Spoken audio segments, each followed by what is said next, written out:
Hello, everyone. Welcome back to Coffee Connections. My name is Seth Weiner, and I am your Rocktioneer. It's a beautiful spring, although I'd say it's a beautiful spring because you could see the sky, but all you see is a yellow. It's yellow everywhere. It's like the pollen is just crazy, but that's Atlanta every year at this time of year. But I guess that's a good sign, right? A lot of pollen means a lot of flowers coming up. We'll see. Now you have a reason to come back in April, right? Well, I apologize for taking the week off. I know I've got a couple emails asking, where was Coffee Connections? I was virtually, I wasn't in person, but I was virtually doing the CAI, National Auctioneer Association. That's the Certified Auctioneer Institute. It's a 3-year program. We meet once a year. So I did the CAI 1 course, and next year 2, and then the year after that 3. And it's, well, you don't know, but it was a really interesting course, a great way to connect with other auctioneers and continue my education as an auctioneer. So I'm excited and motivated to share what I learned with all of my clients and more. And on that note, it is very busy still. We've got a lot of virtual auctions coming up. So, and everyone that we've been doing them with and my colleagues as well, everyone's seeing a lot of success. So don't be afraid to go virtual, folks. It might feel a little scary, but once you do it, it's great. And the fall, it is time to start planning your fall. So don't put your head in the dirt. Think hybrid. Think about how people can be at your event and at home at the same time, and how to merge them together. Of course, feel free to contact me at yourrocktioneer.com. Happy to share my knowledge, but don't put your head in the dirt, in the sand, in the ground, whatever. I mean, unless you're like gardening, then you could do that. But you got to take it out, and you got to start planning. All right, folks, that's not why you're here. Not to hear about me. You're here to hear our guest at Coffee Connections. Today, we've got Michael Waller with the Georgia Appleseed Center for Law and Justice. Now, Michael is the executive director. He leads Georgia Appleseed team in the development of innovative policy solutions and tools to keep Georgia's children safe at home and in school and out of the criminal justice system. Michael is a frequent speaker on the devastating consequences of exclusionary school discipline, poor school climate, and unhealthy housing on marginalized children, particularly children in poverty, children of color, and children and youth in foster care. So please, ladies and gentlemen, join me in welcoming Michael to the show. Hey, Mike. Hi there. It's a pleasure to be here. Well, it's a pleasure to have you. I hope you're having a good spring. How's everything going in the Waller household? It's going fine. I was mentioning to you before that there's 3 kids here doing virtual schooling. So at any moment there are 5. My wife's working too, so 5 streaming Zoom calls or videos out of this household. Very busy. Yeah. AT&T or Comcast or Google Fiber. One of them must love you a lot. Yeah, it's so far it's worked out for us. But you might pick up some running around or a dog barking or some kids yelling at each other. And so if you do, I apologize in advance. No worries. It only makes the show that much more enjoyable. Well, it is Coffee Connection. Before we get into anything, are you a coffee drinker? I do drink coffee. I do. Do you happen to have a coffee mug? I do. It's a very beat up coffee mug. It's a well-used, well-loved coffee mug. It gets a lot of use. It's one of those steel ones that keeps things hot forever. So it just now hold on a second. Law and justice and steel, those don't go together unless you're defending someone or prosecuting someone that stole.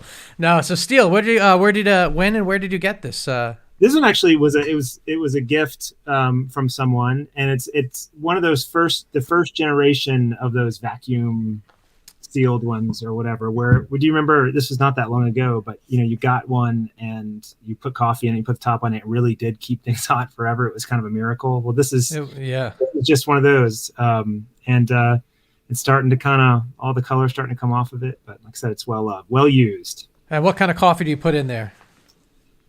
So I don't do the, when you look on the side of good coffee, it says brew 2 tablespoons for 6 ounces of cold water, something like that. I don't know who actually does that, but we do it on the stronger side here, but it's usually a drip coffee. And it's no drip. Okay. Not French press. Go with the drip. We have 2. There's got to the point where the volume of the French press was just yeah, that will do it. French press solo makes sense. But yeah, when you're Otherwise, you're talking for more than two people. It can be a bit. Now, what about creamers? Are you going milk? Are you going half and half? Are you going almond, soy? What's your flavor? We're 100% half and half in this household, and if we go get a latte or something, it's always full fat whole milk. And did you have a favorite local coffee shop here in Atlanta since you moved here? Press and Grind is one that I like a lot. That's a great little coffee shop. It's All in right. the Highland area. Yeah. Where is that at? Virginia Highland area. Oh, okay. Yeah. All right. Well, I'm going to go ahead and hand the mic to you. Can you let everyone know about Georgia Appleseed? Sure. I'm really happy to do that. I'm always happy to talk about Georgia Appleseed for as long as anyone will let me. It's a great organization.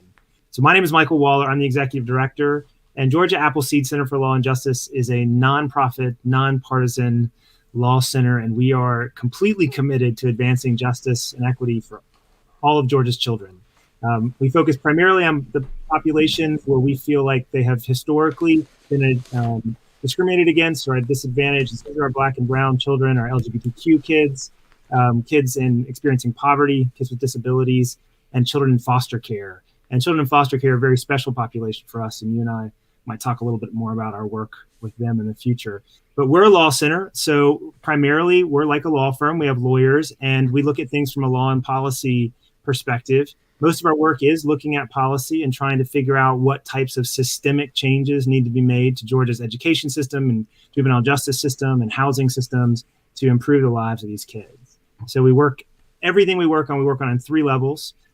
We talk and listen carefully to individuals in the community. So that means the kids themselves, their parents, their community leaders. And then while we're there, we're doing a training or something like that, or just doing a listening session or interviewing someone or talking to them. We're also trying to offer resources back to them. So we have trainings and manuals and guides for parents and teachers and kids, help guides, for example, on how to navigate behavior and learning challenges or the school discipline process. And then in the second level, we try to work with communities to organize them, help them develop collaboratives that can work towards systemic change and policy change on that local level.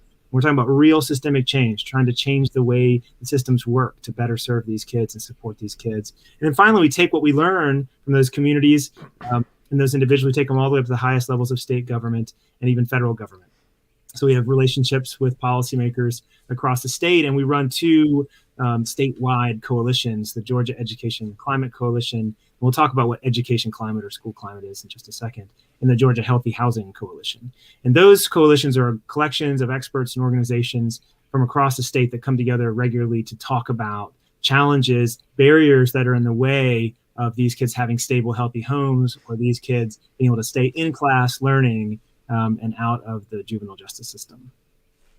That's a brief summary of our work, but I will definitely go into some of those in more detail because it's actually pretty exciting. You used the word innovation when you started, and you also asked me in your email to me, you said, let's prepare to talk about some of the challenges that your organizations face, some successes and challenges. And for us, challenges are kind of what we're about. The whole reason we're around is to identify really thorny, tough challenges that kids face, that Georgians face, and then try to figure out ways to work out solutions, pragmatic working solutions that will make their lives better.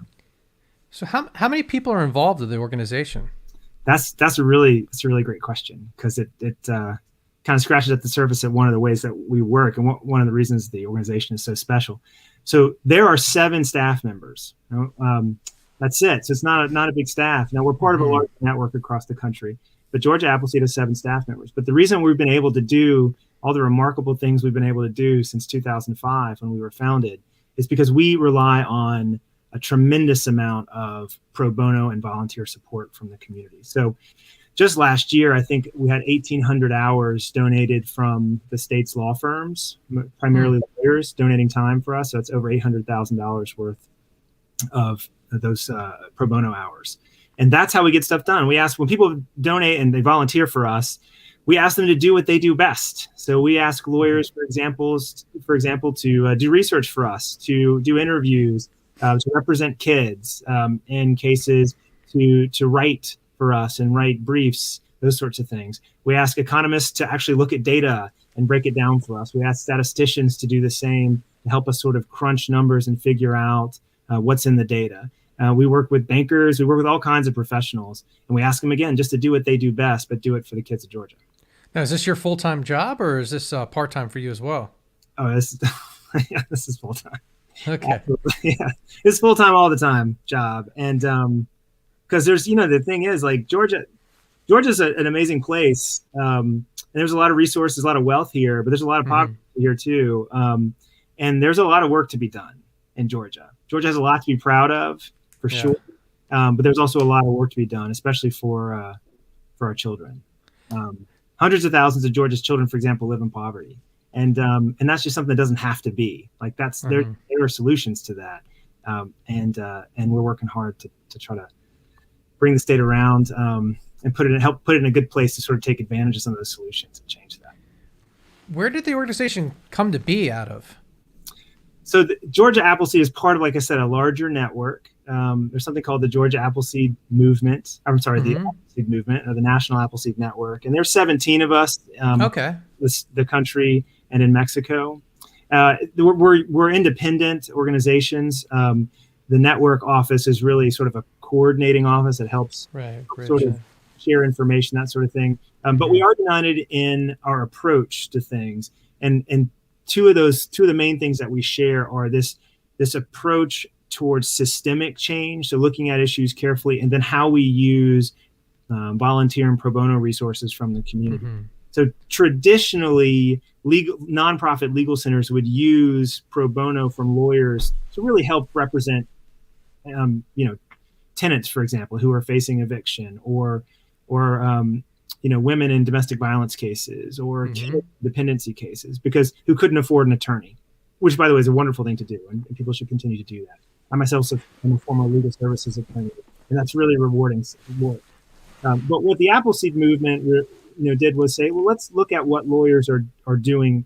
What are the experts at, these particular lawyers, and can we use that to move and push the needle on some big societal issues like racism, or like the school to prison pipeline, and other Appleseed centers also work on other issues that we work on, for example, economic injustice and that sort of thing. So, and I think of lawyers, and I think they're well-to-do. They all drive Porsches. They're doing well. How does an organization like this define the needs and relate to the folks that are in need? Sure, that's a big part of how we approach a problem, is that very question. And it's, in fact, that question is why I'm at this particular organization. It's what encouraged me when I was looking around, and when I read about this organization and learned more about it. That question is the question that made me realize that Georgia Appleseed is definitely the place to be. So it's one of the ways that we're really unique. We are a law and policy center. And so we have experts on staff that know a lot. But part of our theory of change, the way that we approach a problem, is a certain humility. It is not our place, and we have to be very, very disciplined about this, to define the problem or even just identify a problem or an injustice. What we do is we go out and we listen to the community. The community identifies the problem, and the community identifies the barriers to success and the potential solutions. It's our job as policy experts to translate that into policy language. And there's a couple of different ways you can think about this. So I'm a big fan of John Dewey, and he wrote a book called The Public and Its Problems in the early part of the 20th century. And in that, he really talks about the role of experts, that experts, if they're not disciplined, they will invariably develop a solution to a problem that benefits them, even if they don't realize it. It could be good intention. And so you have to be very, very disciplined about how you approach a problem. And an expert's role is, again, to go listen to the public, listen to the individuals, the communities, and then translate that problem. But if you don't read John Dewey, and you maybe read Brian Stevenson, maybe you prefer that approach. And Brian Stevenson would say, right, go and sit. You need to go and sit with people. You need to be in the presence of people. You need to listen to them. And it's the same idea. So what we try to do is, when we go out into a community, we are going to listen primarily, and find what we would call solutions, although solutions are sometimes insights or questions or something else from people who are directly impacted. And then we raise those up. Now, sometimes that conversation or series of conversations is very formal. So I'll give you an example. we did we did a number of these types of projects over the years, but let's say 2010, for example, we did a big study on school discipline across the state, and we interviewed over 200 people. So we sent teams of 2 lawyers out into the field to interview 200 plus people about school discipline in Georgia, and to learn. Now, school discipline, private schools included, or just public schools? School discipline primarily. But we've done the same type of research on the juvenile justice system, on race and law enforcement and the relationship there, on school-based behavioral health and other issues. So that's a very formal way, right? You line up interviews, you go and you sit down and have interviews with different types of stakeholders. And there are listening sessions and other formal mechanisms too. And then sometimes it's more informal. We'll do a training and we ask for questions, or we learn about someone who's experienced something, we reach out to them. But it's always a priority for us. And we have to always remember that as experts, we're just different. And that even if we have personal life experience, we have to be cautious about how our expertise affects our decision making. And I can give you some examples about how that works, but that's an important driver for us. That makes a lot of sense. It's got to kind of keep yourself you got to keep a mirror with you and always have a little chat with yourself before you act, just to remind yourself to listen, remind yourself to take your thoughts out of the process, it sounds like. Yeah, and I can give you a quick example. So let's take healthy housing, for example. So one of our big program areas is to increase access and ultimately ensure access, make it possible for every low-income family in the state to have access to stable, healthy housing. I'm really careful about those words. Affordable housing, we all know, is a crisis in this state. There's just not enough of it. There's just not enough housing for folks. Yeah. But people don't talk as much about the housing conditions that kids live in. And there's a real crisis in this state about very poor housing conditions that most of us would just not deem acceptable for anyone. And those conditions have profound impacts on children. It affects their school outcomes, has an impact on their mental health, has an impact on their risk for criminal justice involvement. And ultimately, it plays a big role in cycles of intergenerational poverty. It's really, really critical and important. I mean, it plays a big role in kids' lives. Stability does too. So there's a technical term that you don't hear about much, but it's something called school mobility. And this is how often kids move from school to school. Right, yeah. School mobility is directly tied to housing stability. And if you don't have a good, stable housing situation, the child is going to have to move. And every time a child moves, they take a hit on their ability to sort of perform in school. It's just very difficult for kids to catch up. And some populations are really at risk. So if you're a child in foster care and you move more than 5 times or 5 times, your 5th move in foster care, you're looking at a 90% chance of being involved in the criminal justice system. So, oh my gosh, that's a huge stat. So here's the example I was talking about, how you can, if you don't listen carefully, you might miss something. So we have close relationships with some of the other legal services providers in the state, and a wonderful organization is Atlanta Legal. It's a truly venerable and really incredible organization. What was that organization again? Atlanta Legal Aid Society. Legal Aid. Gotcha. It's one of the oldest legal aids in the country, and we're lucky to have it here. It's an amazing organization. They have a partnership with CHOA, Children's Hospital of Atlanta, and they place lawyers inside the hospitals to provide services and supports for family members of children who are sick, right? Now, this idea of putting lawyers where people are going to be and need them is a great idea. Other organizations do it too. Atlanta Volunteer Lawyers Foundation puts lawyers inside schools with their Stand By Your Neighbors program. These are really important approaches. So Atlanta Legal Aid has done that.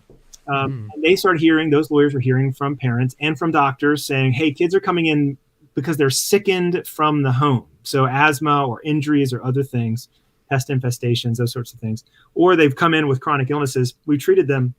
We're sending them home to an unhealthy environment to heal. Something needs to be done about this. Great. So I'm a lawyer. I'm a former legal services attorney.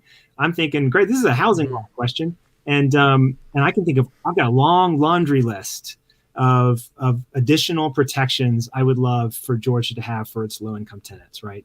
And I can think of all kinds of procedural protections and those kinds of things.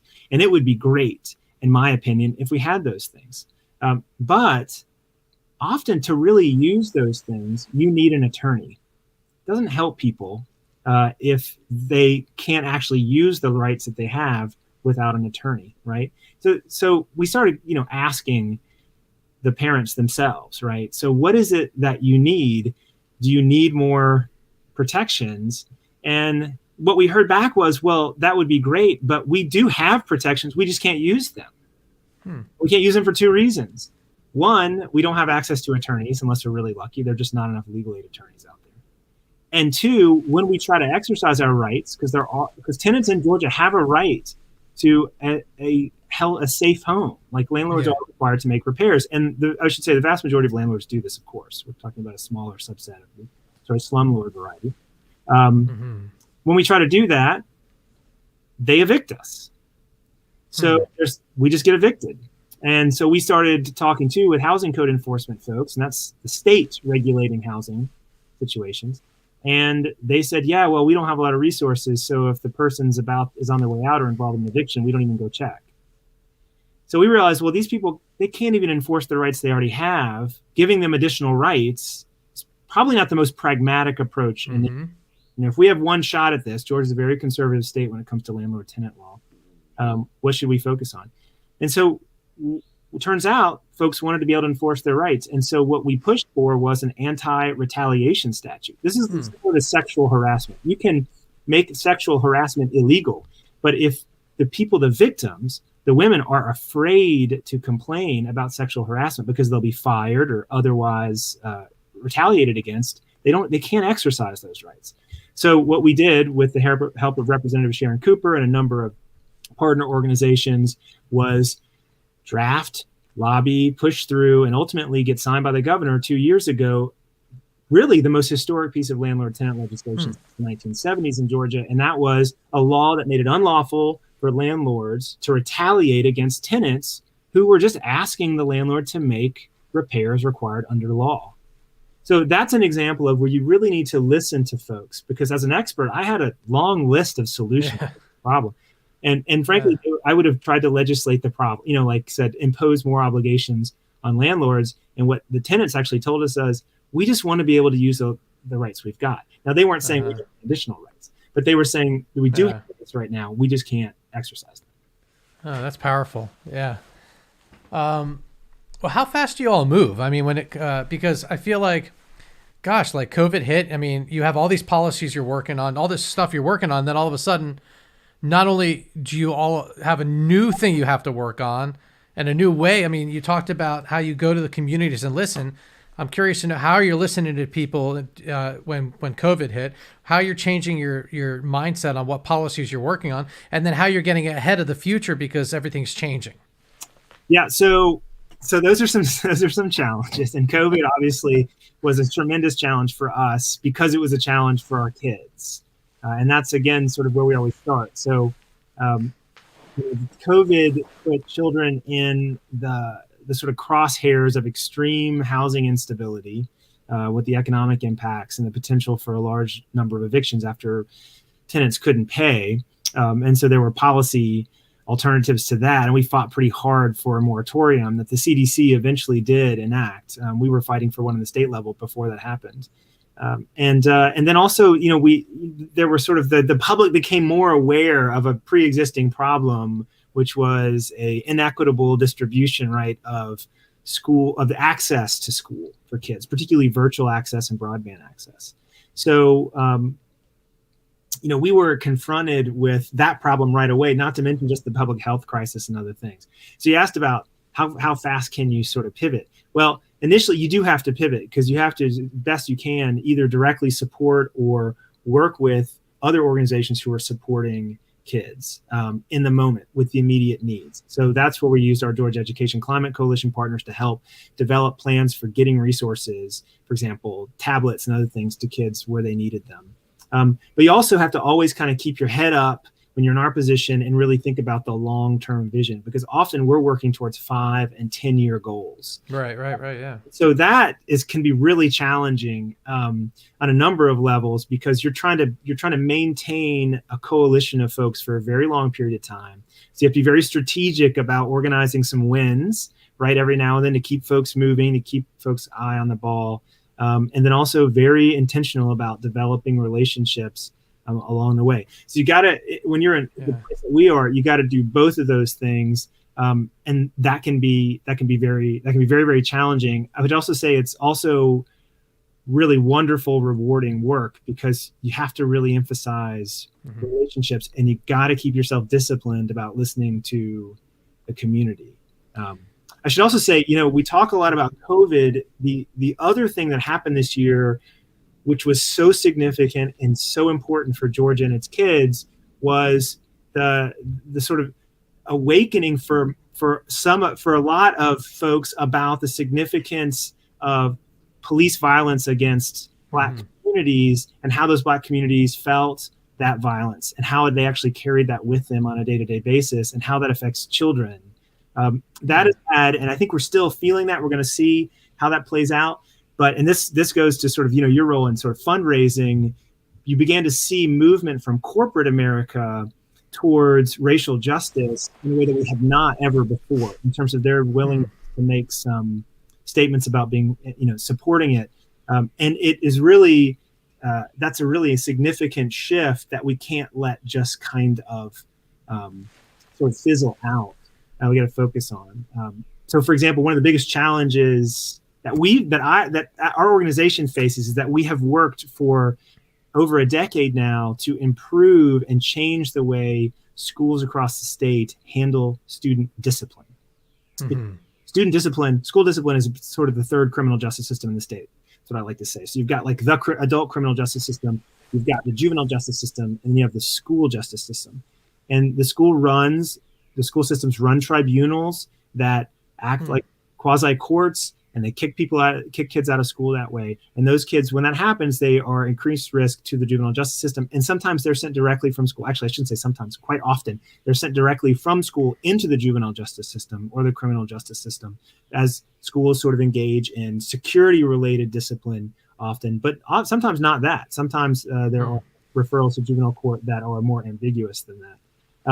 So we have worked on that for 10 years, and we've made remarkable progress. I mean, I've got some statistics here I'll share with you, but since 2008, tens of thousands of fewer children every year are being kicked out of school. That's a really, really, really big deal. And the population has increased. So just a couple quick numbers, and I'll get to my main point here. But if you look at 2009, you had 1.67 million school kids. 142,000 kids got OSS, or out of school suspension. So they were expelled or kicked out of school for some period of time. That's important, because it will affect their education for the rest of their lives. It will affect their juvenile justice risk. So fast forward to all this work by us and other organizations and the Department of Education, you've got an increase in student population to 1.89 million. That's a big jump, but you've got a reduction in OSS to 117,000. So you've just shaved off 25,000 kids a year, right, from OSS across the state. That's amazing, and we should celebrate that. And we have to be really careful to protect that progress that we've made. Now, here's the challenge: if you look at the proportionality between particularly Black children and other children in terms of how much of the discipline they bore back in 2010 to year before last, or the last year we have to date on this, unchanged, that percentage, still 3 times more likely to be disciplined. And that is not because of the children. That's because of the culture of the state, the culture of the schools, the school climate, the way that we approach discipline, and also that these children are just simply not provided the same level of support in their communities. And so those are, and sort of that's a challenge, but it's also a fixable solution. Like, it doesn't have to be that way. And we have to constantly remind ourselves of that history does not necessarily prescribe your future. And in Georgia, we have the opportunity to make big differences for kids, and we could do it quickly if we really wanted to. Yeah. Wow. That's a lot. That's pretty interesting too. I mean, you got me thinking though, like with your volunteers, it seems to me like public defenders they would be a good resource of volunteers. Like, do your work now so it'll be easier later. That's right. That's right. I hesitate to ask public defenders to do anything more than they're already doing. I know they're so busy, right? Our legal and policy director, his name is Caroline Durham, and she was a public defender for decades. And so she actually brings a lot of that one of the powerful things about working with public defenders is that they have seen, over and over and over again, the impact of us not supporting kids like we should have. Right. What happens when those kids become adults, and our expectations that they're going to, that they're going to live a life a certain way, and how that plays out for them. Public defenders have a very powerful perspective. We do have some programs where we try to work with public defenders, and one of those is in the school discipline area. So we're working with a few jurisdictions where we're working out sort of relationships between those lawyers who would represent the children during the school tribunal, and then the public defender who would work with the child if there's a related criminal case. And often there are related criminal cases about that. No, it's kind of interesting. It's like I always say, community versus home. And I think of these situations, and I'm like, well, we could do all we can, but it really comes to the home. If the home's not a good, safe place, and then I start thinking about it. I'm like, well, these kids, pre-COVID, were spending more of their time not at home and at school or in the community. So really, the community has a much bigger responsibility than the home. Not saying the home doesn't have responsibility. Don't get me wrong. But when you said community, it kind of got me thinking about how that balances. And there's only so much we can do for the home. If it's a single mother who's working 2 jobs, there's only so much that person can do to raise their kids when they have, a lot of kids are getting raised by their cousins and big brothers and big sisters. So a lot of stuff does come to the community. Absolutely. If you think about where a kid spends most of the kid's time, it's at home and at school. And so there might be other community activities, but that's a big chunk of the time. And so, you got to look at both of those and say, okay, well, where can we make the biggest impact, and how can we do that? We as an organization choose to focus on the school setting, right? Because it's from there that a lot of kids are introduced to this criminal justice system. Right. And once they get into it, they're locked into it. Right. It's like, and then looking at the home and saying, what is one area where clearly the community and the statewide community could do a better job supporting the home? And that is instability and housing conditions, right? Because those are often, those are things that happen to a family. Yeah, there absolutely can be the result of decision making on behalf of the parents, but often things are outside of those parents' ability to sort of make decisions, sort of have an impact there. So you mentioned the school setting. So let me just give a few numbers here to help sort of patch out that school setting thing. So a large metro Atlanta county, right? Juvenile court. I've got some numbers for them because I was interested in finding out, and it wasn't just me. There were other folks too. The Randy Waldman at the Barton Center mentioned in a presentation once. She said, we're seeing lower rates of juvenile justice involvement during the pandemic. And she said, so this kind of shows how the school to prison pipeline works, like that it actually is a thing in the world, like it sort of proved it. So I started digging around, looking at the numbers. And so one large metro Atlanta county in particular, in 2019, there were 560 referrals from school directly to juvenile court. And so for folks who don't practice, or aren't attorneys who don't practice in this area, that basically means the school has said to the juvenile court, here is a criminal case involving this child. So either a school resource officer, a school police officer, or the school administration or someone has referred the child to juvenile court, right? So this is a crime of some kind. You should deal with this instead of the school dealing with it. So 560. Okay, so during 2020 though, right? So only 167. So that means that those children, that's 400 kids that didn't have justice involvement. Now you might say, yeah, but they were out on the street. So kids get out and, like what we know is like devil's hand, idle hands, devil's work or whatever. So they're probably on the street. Well, here are the other stats. So for 2019, 3,000 total delinquency cases for the court, 3,000 kids, right? Well, 2020, 1,400. So you didn't see the kids not in school, so then they just went out in the community and got in tons of trouble and did all kinds of terrible things. And so the question we have to ask ourselves, right, as communities, okay, whoa, wait a minute. What is happening in the schools, right, that is effectively creating risk for these kids? And I should be really clear here. I'm not saying schools are bad places and that administrators and teachers are bad people. Not at all. That's not what I'm saying.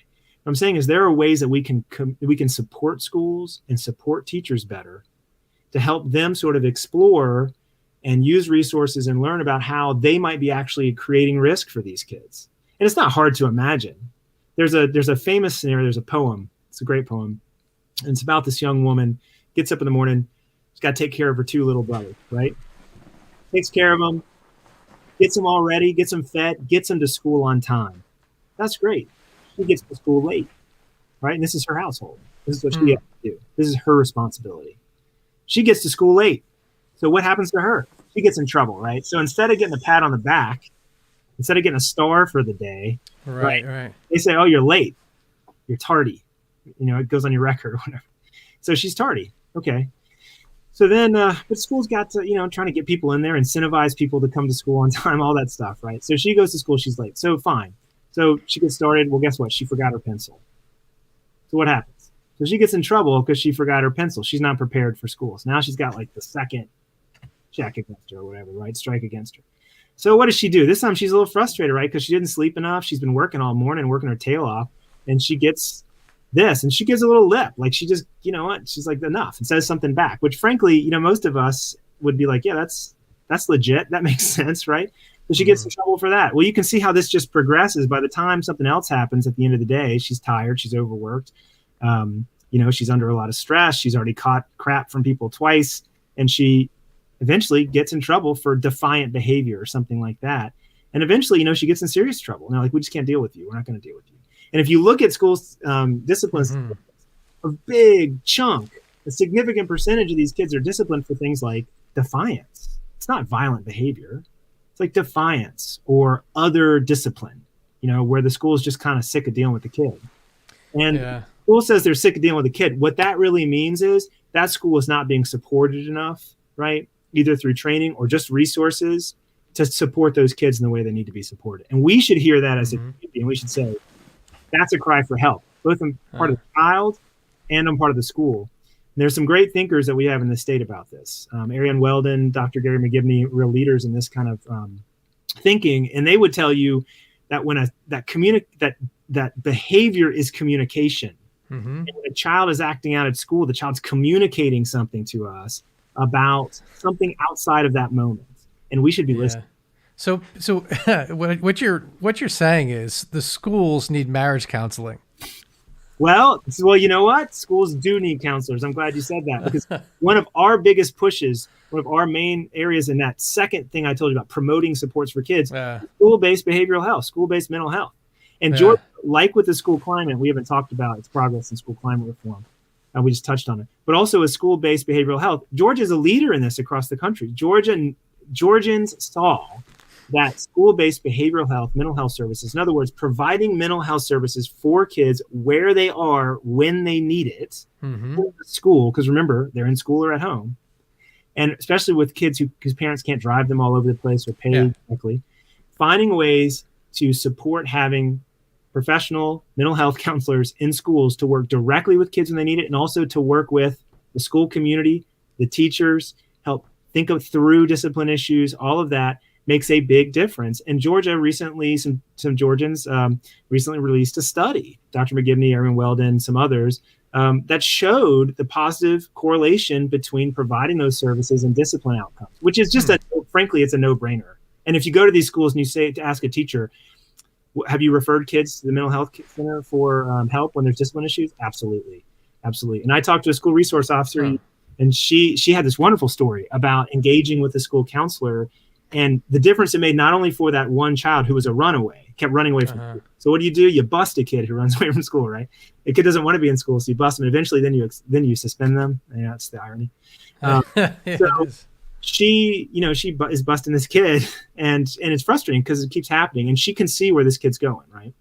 This is an Atlanta public school resource officer. And she was really concerned about that. So there would happen to be a school-based mental health counselor at the school. So she talked to her. The counselor said, well, kids run away for a reason, right? There's something going on. It's not just because they don't like school. Yeah. Engaged with the child, found out what that particular issue was, and the child stopped running away. Well, next time there was a runaway, instead of just going after the kid using the same kind of tough approach. I mean, this woman has been trained in alternative ways of working with kids, restorative practices, and other things. So she was not just, she wasn't doing anything that she was being thoughtful about approaching the child, but it was still this kind of punitive approach. And this time she knew, I'm going to work with the counselor on this. And it was a much better outcome for that kid. Again, that child stopped running away, but didn't have to go through all of the other, other consequences that the first child did. Yeah, gosh, yeah, it's interesting. I mean, it really does make a lot of sense, and it's just a change of approach can really make a difference. Yeah, and these are not expensive things to do. Yeah, well, it's just, but it goes back to how do you make change? That just tweaks like that. You kind of keep those going, and you affect lives, which then affect other lives. So that's great. Yeah, you're absolutely right. I would challenge you on one little thing. So those aren't tweaks. Those are actually it's a significant thing the school has to do. So I want some schools, and I've talked to teachers who are like PBIS is a one type of evidence-based school climate reform program. And it's a lot of work. Like you've got to train, and you've got to be consistent, and you've got to do all that. So it doesn't necessarily cost a ton of money in the sense you're buying lots of equipment, but it is a significant effort, and you have to have committed leadership. You've got to have trained teachers. You've got to engage your parents, all that stuff. But you're absolutely right. But how do you get teachers to be willing to do that when they're not getting paid enough as is?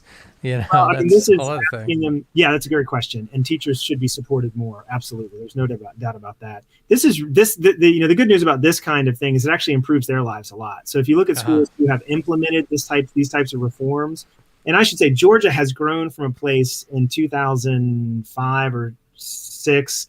Maybe it was 2007. They trained the first 100 schools, and now over half the schools in Georgia are trained in PBIS. So you've got a big growth in this area. It's called school climate reform. And at those schools that do apply this with what they call high fidelity, so they follow and really invest in it, you have higher teacher morale and higher teacher retention. And teacher retention is critical to student success. So if you look at a lot of researchers have done this. I'll lift up Dr. Beverly Daniel Tatum because she's an Atlanta person, president emerita of Spelman. But the research that she's done shows or talks about how in low income areas, particularly, you'll have higher turnover of teachers because often you have younger, less experienced teachers. I also caveat because it's important, and I always want to hold up teachers. There are a lot of teachers who have been working in disadvantaged schools for a long time doing amazing work. But those schools do have often younger, less experienced teachers who turn over a lot higher, and that's an indicator of lower student success. So if you implement these programs, it's just a nicer place to be. And as an adult, this is easy. This is easy to illustrate. Imagine a workplace where you go and first of all, you can't leave, and you can't go to the bathroom unless you get permission, right? You can't take a time out at a break, right? Like no matter what. People don't really know your name. They're really just kind of, it seems like they're looking to, get you for you to get in trouble for something. You don't have a lot of wiggle room. You can't talk, right? You're never allowed to talk. And it's a gray, dismal place without a lot of color, no smiles. Like how? That sounds awful. Like awful, right? Yeah. Like, do you perform your best, right? Do you sneak around? Are you being respectful towards your boss, behind your bosses? I mean, like, you know what I mean? But then you can then think of a much better work environment. It's the same for school. So a welcoming environment where people know the kids' names, where they welcome them when they come to school. That's colorful, that's engaging, where we're trying to support kids and make them feel supported and say, it's okay to fail here. You can mess up. This is a good place to do that because you're going to learn. A lot of us who have come from more privileged backgrounds or find ourselves in a more privileged space now,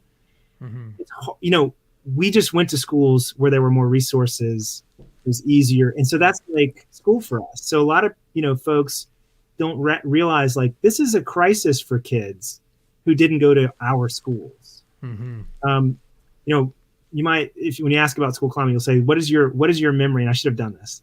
You should have done this. So Seth, when you think of elementary school, what's the first thing that comes to mind? PE. Right? Like the gymnasium, Yeah, the gym, right? Like playing a game or doing something. It wasn't geography, right? It wasn't like what you learned. It was what was going on. So when you ask, like, I remember Miss Thibodeau, who, because I grew up on the Mississippi Gulf Coast, and everyone was a Brossard or a Thibodeau or some kind of thing. And how nice she was to me. I don't remember what she taught me. So it's what you feel. That's what really sticks with you. And that's a lot of what school climate reform is about. It's like how you feel. Do you feel safe there? Do you know what you're supposed to do? Have you been told like what's expected of you? Have you been rewarded for good behavior? Yeah, and when you can be recognized as to where someone comes to you to where you are instead of just, I found with the public school, my son goes to private school. I found with the public school, if he was acting out, it's like you go in the corner, you're bad. Versus in the public school, it's like, well, I mean, in the private school is more of, well, what's going on? What's upsetting you today? Like what you did this, but let's figure out what got you to be so upset. It got you here, and then the kid has respect for the teacher because they're being seen and heard, and it makes all the difference. Yeah, there's some research out there, some research in England, particularly that follows this with the juvenile justice system there. If a child feels like they have a voice that's heard, that they're being respected, and that they understand the system, they are much more likely to follow the rules. Right? So where a child feels like they're disrespected and ignored, and it's hard for them to figure out what's going on, right? Those kids get in trouble more. And that just, I think that makes intuitive sense for most of us. So there was a perfect example of your child that you're talking about where the school says, you're a partner in this. Let's talk about it. As opposed to maybe another approach which just said, these are the rules, whether or not you know them or not, or whatever is going on, and we just expect that you follow them. Yeah. Now, I also wonder as we move into this next year, if schools don't just open up and say, if the schools still do this thing where you can only have smaller classes, you might have 40 kids in a class, but we're doing alternate days, right? 20 on, 20 off, right? We get a smaller class size, and does that make a difference? And if we really see a big difference in smaller class sizes, I mean, I'm not a fan of year-round school, but because I like my vacation too, right? But there's something to be said about the smaller class sizes, and that we might actually see that it really does make a big difference. I don't know a lot about the impact of class size. I've heard that it can make a difference, especially in learning, but I don't know that. But I will give you an example of a very simple technique that kind of plays into school climate, because you mentioned the timeout. Yeah. This was one of my first realizations of school climate, and sort of a very simple little thing that some places do that makes a big difference. So this was with one of my kids. I have 3 kids I mentioned earlier. And they were in first grade. And I grew up in Mississippi, and I was going to elementary school in the early 80s, and it was pretty old fashioned about discipline, right? So here's my kid. This is the new world. And there's kids in a great little school in Maryland, right? This is years ago. And it was sort of very progressive about a lot of things. So he walks in, so he comes home and says, hey, so my mother, anyway, back up. So he comes home and says, hey, great day at school today, whatever, blah, blah, blah. I spent time in the timeout corner. And I thought, oh no, geez, we just got started the first day. And this is not what I expected, right? Well, my wife then said, no, that's not what he means. It's the timeout corner. Whenever the kids just feel like they need a break, they can just go to the corner, and there's a deck of cards there and a couple cars to play with and something else, so they can just sit there, and they spend 2 or 3 minutes there, and they come back to their desk and they're fine.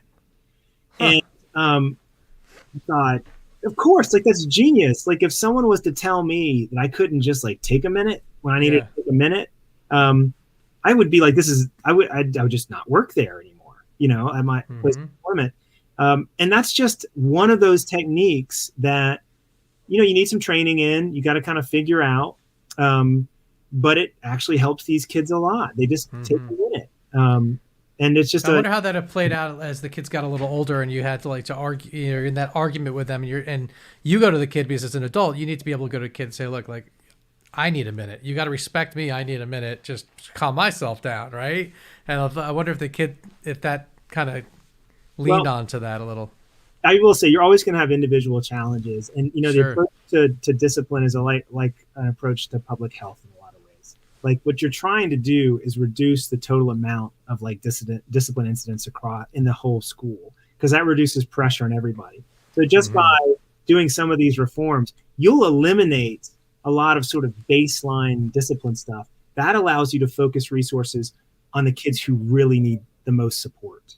So there's in these kind of conversations, there's a sort of a famous triangle or pyramid. And it's like a 3-tier pyramid. And it's the 3-tier pyramid lines up in school climate reform. It lines up in school-based behavioral health reform, and other types of school supports. And the bottom tier is 80%. Like 80% of kids do stuff, right? They do stuff, all this silly stuff. They push the boundaries, whatever. Like, and you can reduce a lot of discipline incidents just by kind of changing some practices, making kids feel more supported, reducing some of the incentive to act out, that kind of stuff.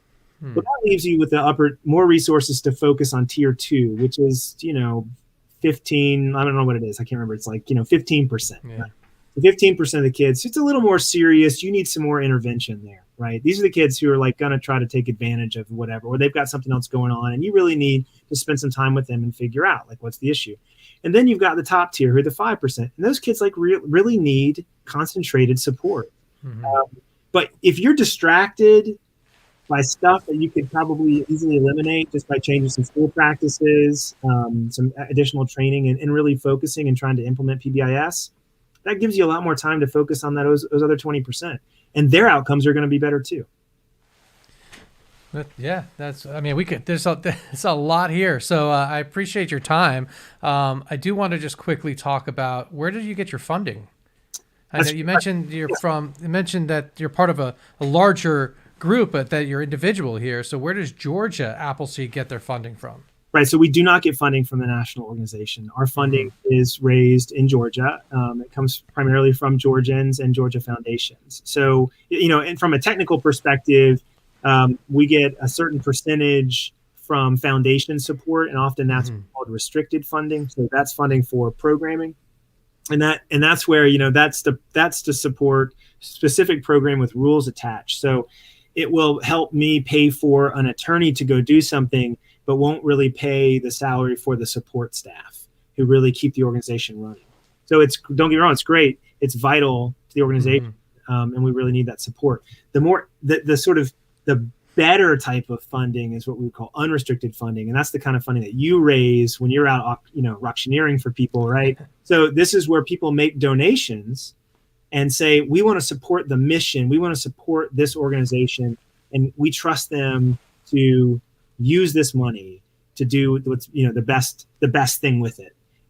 That's the best type of funding, because that allows me to fund support staff and help make the lawyers more efficient at their work, for example, and also make their work, their job better. They don't get paid a lot of money. And so you want to try to create a work environment that's supportive, because these are folks who are driven by a mission, and you need to give them the tools that they need to do what they've come to do. Like that's how you keep them motivated. They're remarkable folks, but you got to give them the tools they need. And so getting that type of funding is the type of funding where it gives you the flexibility to do that. For those that are listening, you can go to www.gaappleseed.org. So as in Georgia, gaappleseed.org. And we've got our streaming fundraiser on April 23rd. It's called Good Apple. Annually, we have the Good Apple award dinner, and this year it's Good Apple Amplified. And it's actually going to be really great. I mean, we have a wonderful list of speakers. So Ambassador Andrew Young is going to speak. Sally Yates is going to speak.